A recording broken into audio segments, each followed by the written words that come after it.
How do we come to know ourselves in terms of our personalities and, more importantly, potential?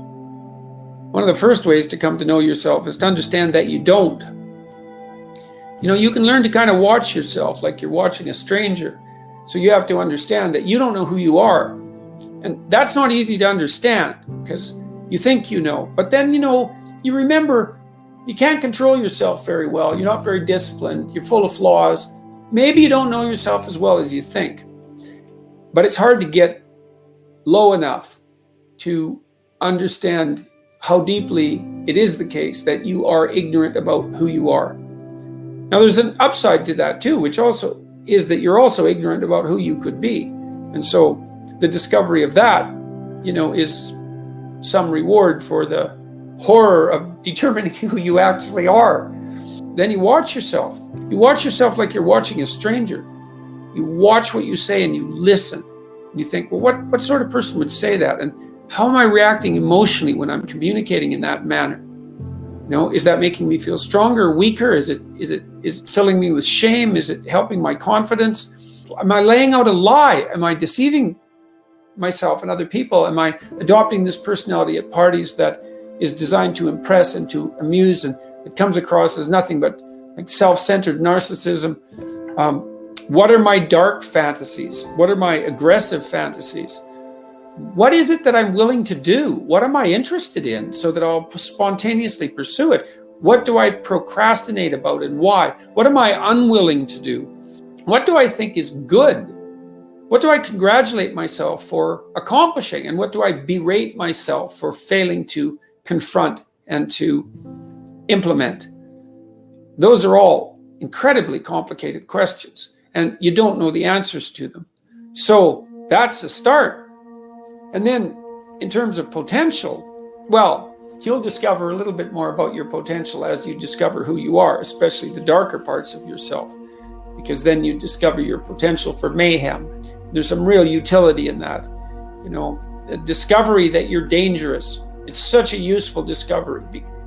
It's actually something that strengthens you, because the first thing that a realization like that can in fact produce is the ambition to incorporate that danger into a higher order personality. And that can make you implacable. That can make you someone who can say no when you need to say no. That can make you someone who won't avoid necessary conflict. And so that's unbelievably useful. And so that's one of the potentials that you might discover.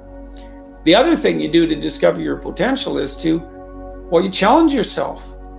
It's like, take a bit of a look at yourself and think about what's not so good that you could improve, that you should improve by your own standards, and that you would improve, and set yourself a little goal. Maybe you're not studying at all at your university, or maybe you're at work and you've got this stack of paper there, and you haven't looked at that damn stack for like a month, and you know that you should be, and you're bothering yourself at night because you're avoiding that. It's like, maybe think, well, I've avoided that stack of paper completely for 1 month. I'm quite a coward when it comes to whatever snakes might be hidden in that stack of paper. How about tomorrow I just put that stack of paper in front of me on my desk, and I glance through it for 15 seconds. See if I can do that. It's like, well, you set yourself a goal of improvement. It's a humble goal. There's things you could do to improve, and you know what they are. And there's small steps that you could take, that you might take, that would put you in that direction. And then the question is, are you big enough to take those small steps? Are you capable of grappling with the fact that you're fundamentally flawed to the point where you have to break things down into almost childlike steps in order to manage them? And the answer to that is, yeah, you are.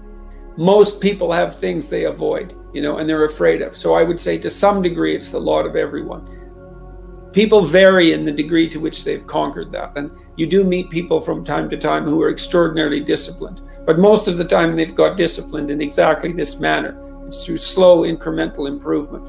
And then you challenge yourself. It's like, well, could I do this? That would be better. Then you find out. And then you think, well, is there something slightly larger and more challenging that I could do that would be better? And you try it and you find out. And as you try it and you find out, generally you get better at it and you can take on larger and larger challenges. You take responsibility for yourself. That's part of standing up straight with your shoulders back. It's like, take on the world, man, but only at the level that you can manage. When you're ignorant and biased and deeply flawed and immature, it's where everyone starts. You don't want to bite off more than you can chew, but it doesn't mean that you can't wrestle with part of reality. Some part that's small enough so that you have a good shot at victory. And then you attain victory over some small part of the chaos. And then you're the person who's victorious over chaos. You're just a beginner, but that's who you are. And then maybe you can get unbelievably good at that. And you do that by challenging yourself humbly at the level that you're able to function. It's easier to understand if you think about a child that you're trying to rear properly, and you want to help that child reveal their highest potential, whatever that is, whatever that means. And what you do is you don't set them a series of impossible tasks in the hope of undermining their self-confidence. You form a relationship with them that is predicated on your interest in their highest mode of being. And then you offer them challenges that are precisely optimized to their ability, right? So they can do them, but they have to stretch. The two elements of their ability would be what they can do and how much they're capable of transforming what they can do. And an optimal challenge stretches you to the end of what you can do and then into the domain of how you can transform. You have to be humble and wise enough to understand that you might have to aim pretty damn low, especially in those places where you're not functioning well. And it might be so embarrassing that you can't bring yourself to fathom that that's actually who you are. You need the loss of that arrogant ego because it's precisely what's interfering with your movement forward. It's part of the adversarial process, mythologically speaking, that stops moral progress. You're too proud of who you think you are to notice what you're like so that you could change properly. You don't want to sacrifice that part of yourself.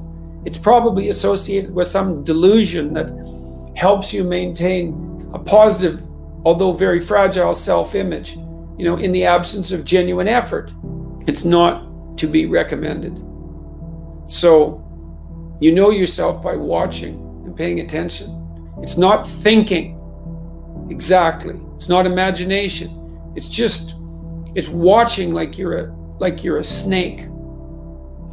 Because a snake watches like cold-bloodedly with no emotional reaction just to see what's there.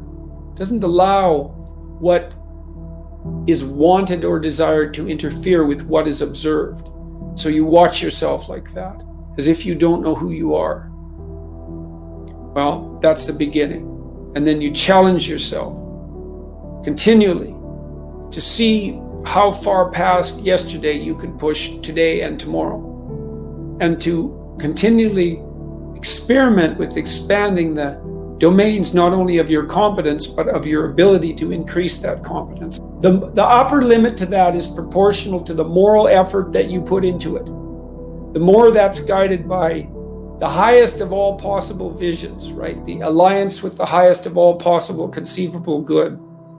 The more it's accompanied by truth in speech and action, the more you will develop your potential. And I believe that potential to be as unlimited in the upward direction, more unlimited in the upward direction than it is unlimited in the direction that brings people to the political and social hells that so often characterize the world that we inhabit.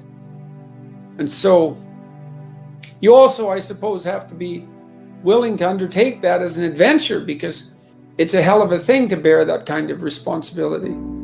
It takes a person out of the ordinary. It takes them out of themselves. But there's deep meaning to be had in it, and there isn't anything better that you can do.